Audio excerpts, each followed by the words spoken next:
You've researched and made your decision about melatonin. Done. Or are you? Because your child is constantly changing and their surroundings are as well, what's working now might not work a little while from now. Any decision made now might not work tomorrow. So, what do you do? Today, I'm going to show you through 3 options that support natural and over-the-counter melatonin production and improve sleep. Hi, I'm Diane Lusney, and I support moms of autistic children age 4 to 12 who are dealing with sleep struggles. This is our final video in our melatonin series. Whether or not you are focusing on natural or over-the-counter melatonin, the playlist link is in the description. Point 1. Light is a powerful sleep signal. Melatonin is often described as the darkness hormone, and that's accurate. Melatonin levels rise in the evening, letting your body know, even though it feels like daylight when all the indoor lights are on, it's probably dark outside and it's time for sleep. What you might not realize is that melatonin production in the evening is directly related to morning light exposure. Morning daylight resets our internal clock and circadian rhythm. That's very important for 2 reasons.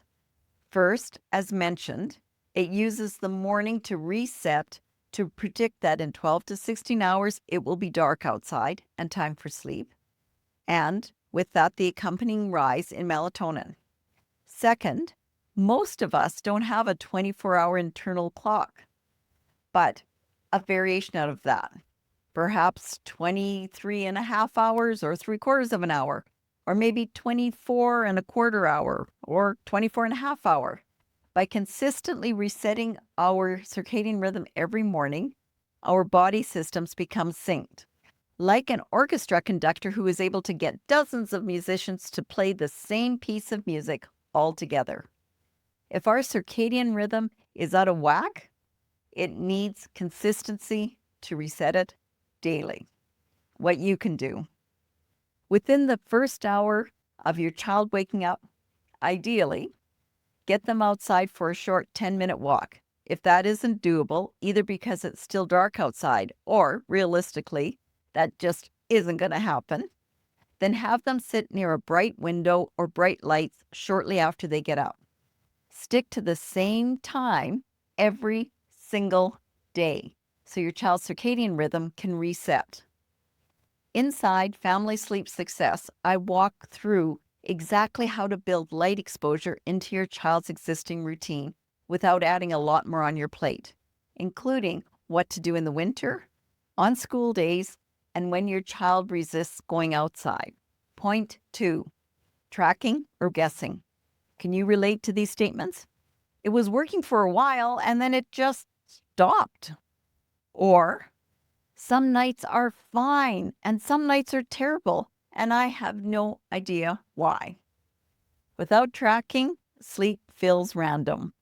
And when sleep feels random, every hard night lands like a small crisis because you have no information to make sense of it. Tracking doesn't need to be complicated. It doesn't mean logging every detail of your child's day on a spreadsheet. It means noting a few key things consistently enough that patterns become visible.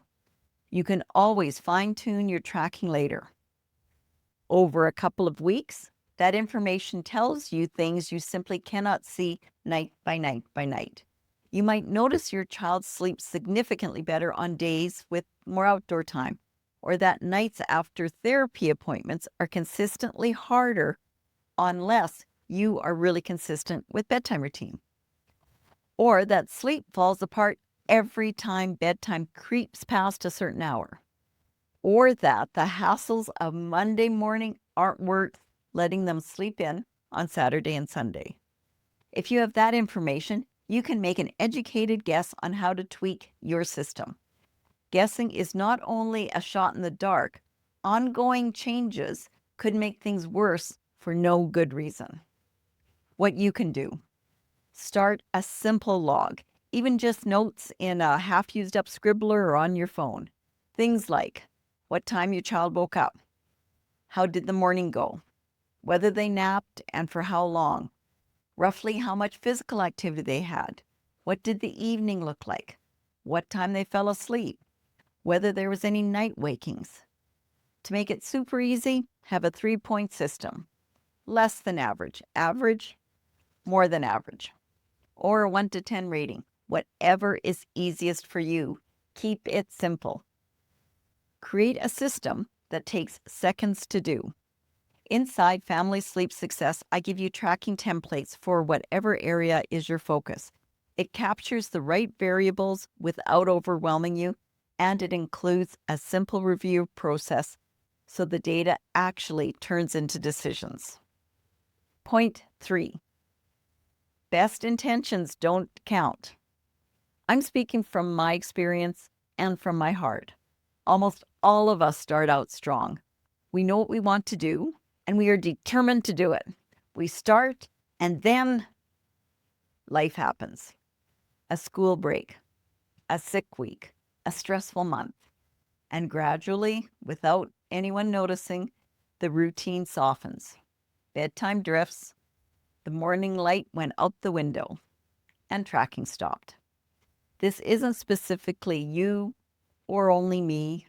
It's just how we humans work, especially humans who are exhausted and managing a lot. The research on habit change is clear. Accountability dramatically increases follow through. Not because we need someone to scold us, but because having a checkpoint keeps things visible. Sadly, we do more for others than for ourselves.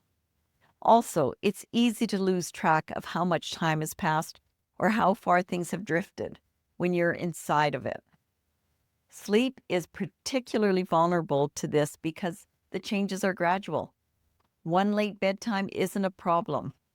10 late bedtimes across 2 weeks quietly rebuilds the exact pattern you work so hard to change.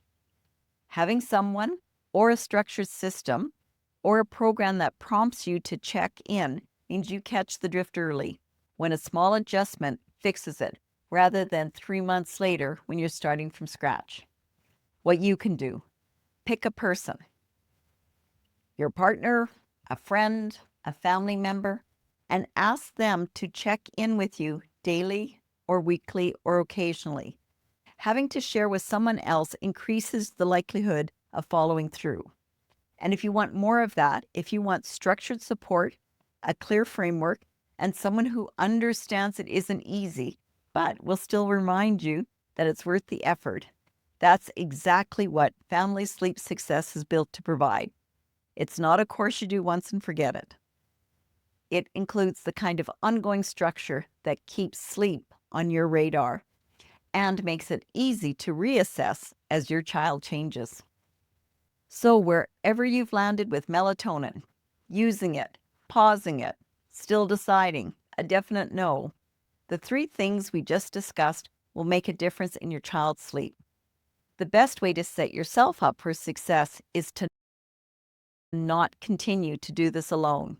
That isn't necessary. If you'd like support in improving your child's sleep by doing it, by building it into your lifestyle, the link to Family Sleep Success is below. Imagine how much better life would be if everyone in your household, including you, had a bit more sleep. Hope to see you inside Family Sleep Success. Until then, take care.